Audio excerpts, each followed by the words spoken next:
Hi Kate, how are you? Hey, I'm good, thank you. How are you? I'm good, thank you. It's a pleasure to be talking to you. I just watched the first episode, it's amazing. And my first question is actually about the whole scenario because we've seen that it's very different, this alternative timeline. I mean, Infinity Stones are irrelevant there. I want to know how was to create this difference between the scenario we've seen in the movies so far and this one for the show. It was really exciting to me because, as you mentioned, like I remember when I first read the script and they were like, we use Infinity Stones as paperweights. And I was like, what? Like, huh? But I went through so much. Like, how can you do this to me? So that I thought was really fun. And just also in the terms of, like, this is a whole new power in the MCU and, things that we thought held power before don't now. And I think for me, it was just exciting getting to set up this whole new bureaucratic organization that I hope, we'll go back to in future stories. And it was amazing to be part of that. So yeah, I had a lot of fun kind of how does a place that exists outside of time and space, like what does that look like?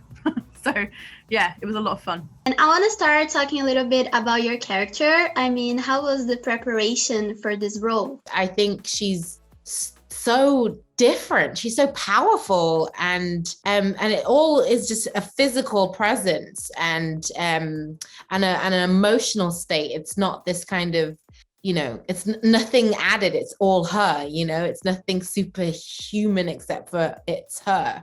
I love that. I just loved playing her, and I have loved exploring her strength and her spirit, because she's very different from me, but I definitely aspire to be more like her.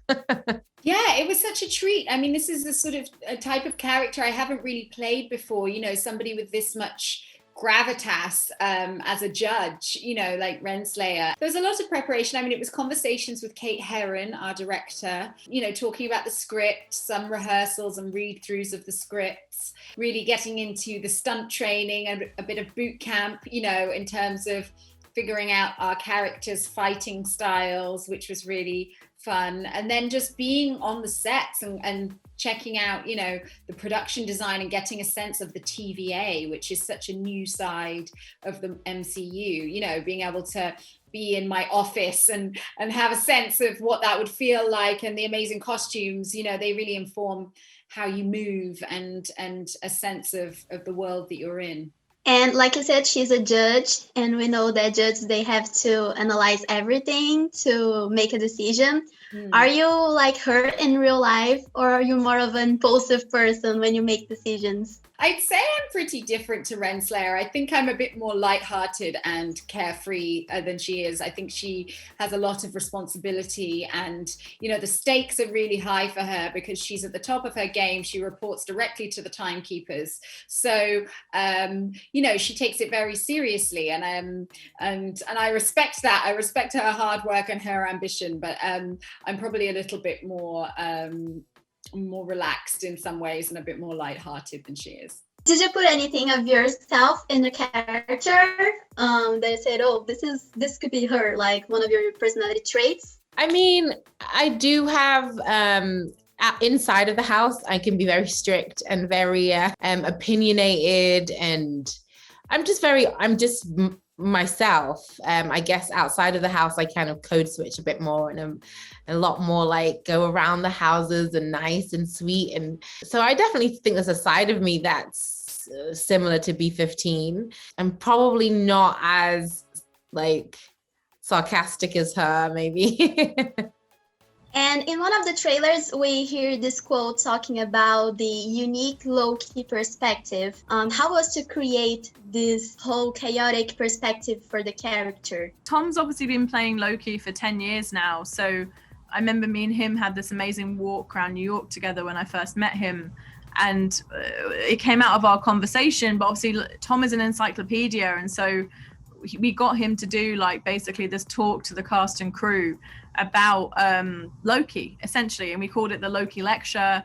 And yeah, it was incredible. He kind of laid out his journey for the last 10 years, and I think that really fed a lot into it and sort of just united everyone in the team on, what a beloved character he is, but also just where the character had been before and how we were going to do something a bit different. In this series, we also have these amazing female characters, which is very important because we're seeing more and more representativity in the MCU. So how was to work with these two amazing women for the show? Oh, it was awesome. So Gugu was in my pitch because I love her and I think she's amazing. I just thought she'd be a really cool choice for that character. And Wunmi auditioned for the role. And that role was originally written as a male character, but we did open casting and she just blew us all away. And we reshaped that role around her. And yeah, I mean, they're both fantastic actors. I was just honestly just over the moon that we got them both and just so excited. And I think, you know, Wunmi, for example, I thought it was exciting that almost we changed the role around her, because I remember that Ripley in Alien was originally written as a male character, and Kara Thrace is another badass woman in sci-fi that obviously was played by a man in the original version of Battlestar Galactica. So I feel like she's kind of joining these great women of sci-fi. And I just, yeah, I can't wait for everyone to see what both of them have done, like her, you know, Wunmi and Gugu. I think they're really cool. I would be interested to see what Kate says about my audition, because I didn't know what I was auditioning for. So, you know, I love that Kate decided to make this character a woman instead of a man. It's really easy to do. I just really loved Hunter B15. She's just someone who's really doesn't pull any punches. She's very honest and she doesn't suffer fools gladly, and she is not afraid to speak her mind, and she's not afraid to use her full strength and power in every capacity. It's really fun. I totally agree with Kate. I think it's, you know, the more great, not just strong female characters, but also complex female characters. I think not everybody is strong all the time.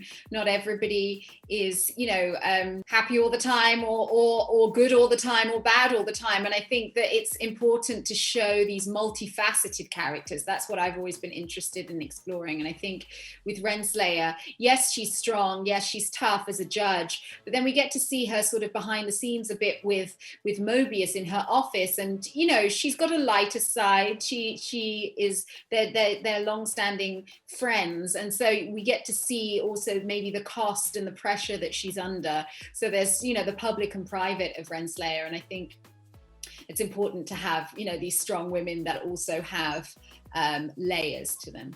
And do you want to send a message to the Brazilian fans who are watching the show? Because people here are very passionate about the MCU, and especially Loki, that is a very beloved character. Well, I just hope that they all love the show. I hope that it's everything that you want the show to be. We poured our hearts and soul into it, and I'm really, really proud of it. And I really hope that the fans approve. I know what this place is. The timekeepers have built quite the circus. And I see the clowns are playing their parts to perfection. Big metaphor guy. I love it. Makes you sound super smart. I am smart. I know. Okay.